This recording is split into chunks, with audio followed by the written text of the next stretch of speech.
എന്നെ കണ്ടല്ലോ, ഇനി ഞാൻ പൊക്കോട്ടെ. ഒരു കാര്യം മനസ്സിലാക്കണം, എനിക്ക് നിങ്ങളെ ഇഷ്ടമൊക്കെയാണ്.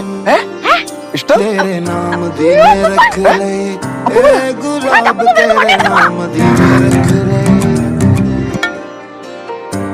Hello hello Shivu. Hi rose, എന്താ വേണ്ടേ?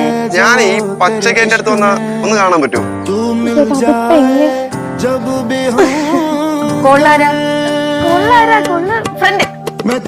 കൊറേ നേരമായി ഫ്രണ്ട് വിളിക്കുന്ന എടുക്ക്, എന്തെങ്കിലും അത്യാവശ്യം ഉണ്ടാവും.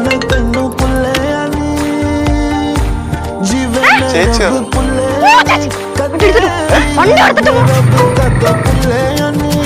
നീ ഇവിടെ നിൽക്കുമായിരുന്നു. जीना चाहना तेरे लिए तेनू दिसदा ही नहीं जीना चाहना तेरे